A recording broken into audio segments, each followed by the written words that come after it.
Comme en chaque période de Ramadan, Baye Fall et Ahlou Rijal préparent quotidiennement des ndogu pour les dignitaires mourides. Cette année encore, la tradition a été respectée. Depuis le début du mois béni, les Rijal et les Baye Fall ont une seule et unique préoccupation, la préparation des ndogu. Touba Darou Khoudoss, fief des Ahlou Rijal, en cet après-midi de Ramadan, Serigne Cheikh Rijal Seck Gëm Bamba et ses disciples ont fini de préparer les ndogu du jour.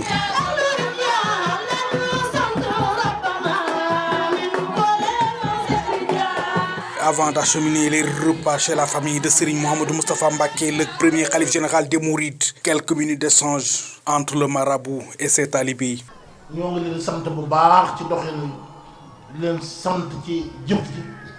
Je vous remercie et j'apprécie beaucoup votre démarche. Et ce qui m'a beaucoup plu cette année, ce sont les chameaux qui ont été amenés ici. Et ceci est l'œuvre de mes frères qui sont ici et qui m'accompagnent à tout moment.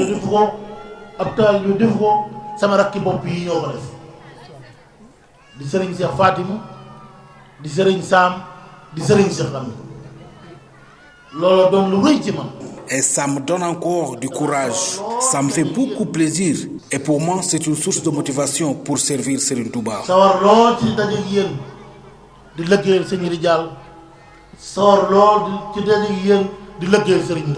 18h déjà, le coup d'envoi est donné, les bols sur les têtes, direction chez Serigne Moustapha Mohamed Mbacké, le khalife de Serigne Mbacké Sokhna Lo. Comme à l'accoutumée, sur fond des zikrs, des crépitements des pieds et des tam-tams, les Rijal, sous la conduite de Serigne Cheikh Rijal Gëm Bamba, amènent les repas.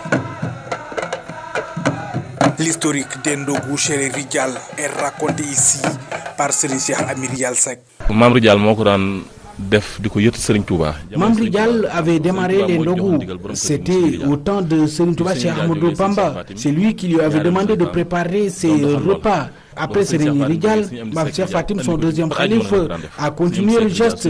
C'était juste pour les vendredis. Par la suite, notre père lui avait succédé au khalifa, avait pris la décision de préparer les ndogu pour les 30 jours du mois béni de Ramadan.